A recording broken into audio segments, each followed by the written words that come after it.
Hi, I'm SJ, and this is Infinite Fire Readings. Thank you so much for being here. I assist with manifesting and I do card readings as well to assist with this process, focusing, in particular on manifestation. So that's what I do. Yeah. So today I'm going to be talking about, I'm going to be reading a little bit actually from The Wealth Mindset by Neville Goddard. I bought this little segment very recently. It's from a series of his, but it was recommended by one of the coaches that I follow, who I really enjoy her teachings, and I wanted to sort of get a grip or gain a bit of understanding of this book, which she so highly recommended. Neville to me is he's got some really, really good little tidbits. I think that there was a lot of info, but then there were about like 3 really good nuggets within that info that were absolute gold. Also, he created his teachings at a time where language was just a little bit different.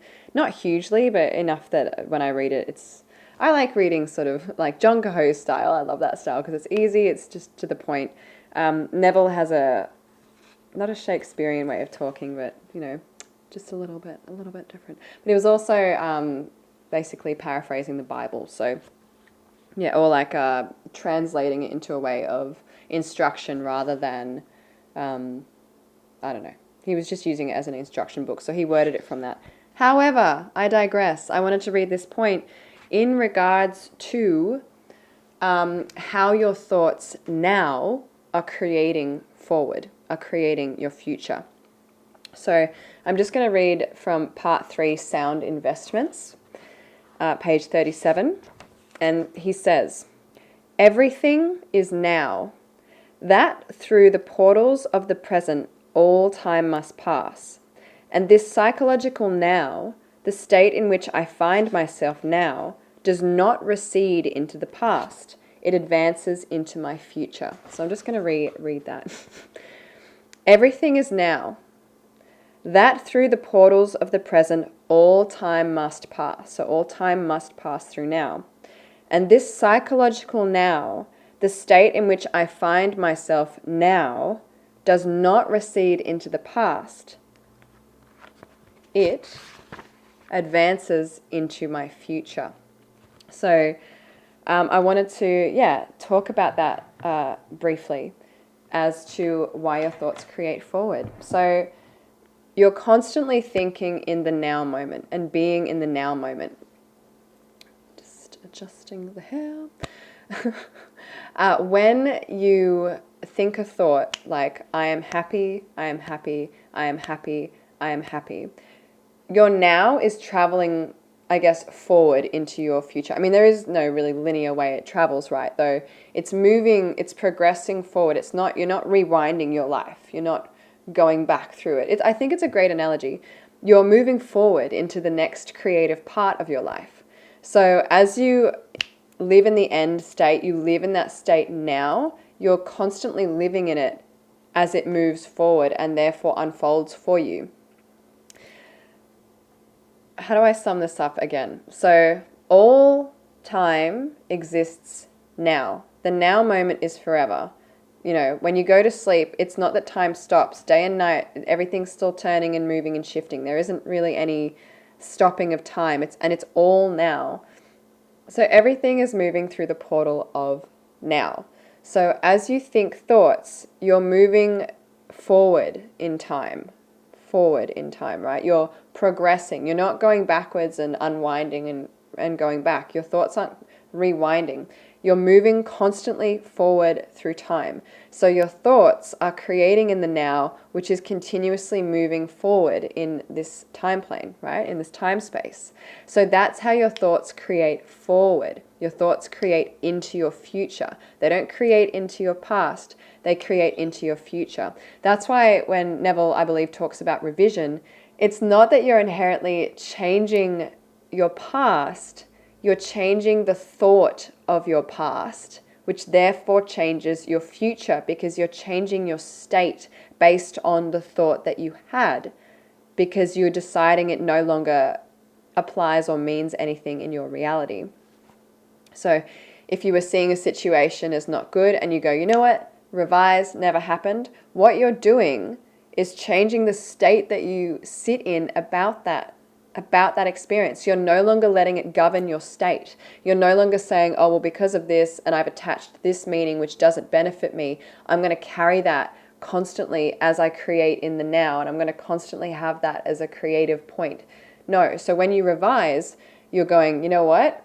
I changed the meaning of what this meant. I even changed the story if I feel like it in my mind. I'm going to imagine something different happened.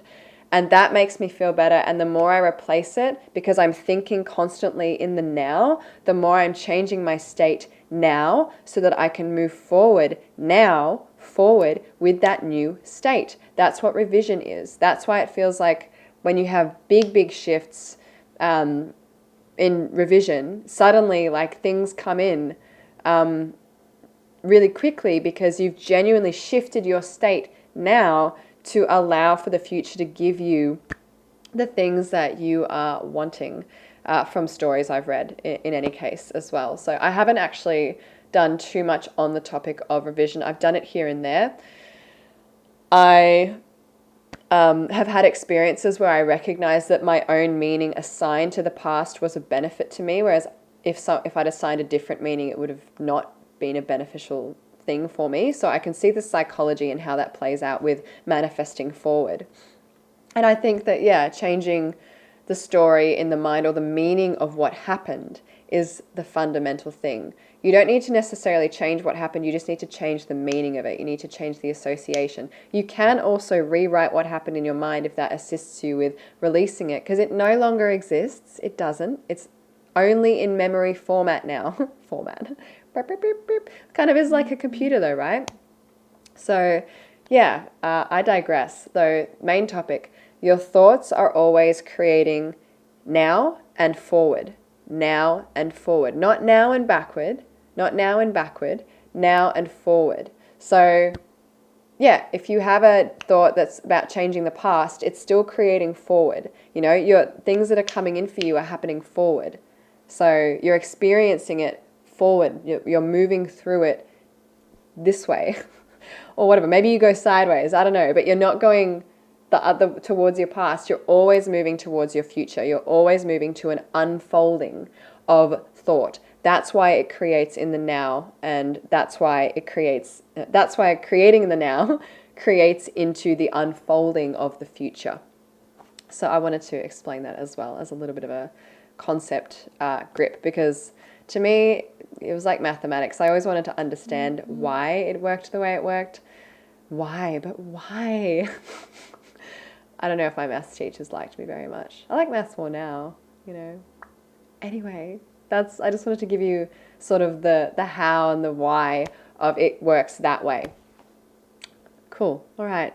That video is done. I will most likely edit a lot of the video. That's okay though. So thank you so much for watching. Feel free to comment below with your own insights, thoughts, experiences around this topic. I am always learning as well, and I love sharing different insights and things to continue to grow together, because I believe that's what we're always doing with our manifesting journey. So comment below, like, subscribe as well. Check out my Patreon as well if you'd like to join in there, and also there's a Facebook group you can join. And yeah, that's the video. So have a wonderful space time wherever you are, and I will catch you in your next reading and video. Bye!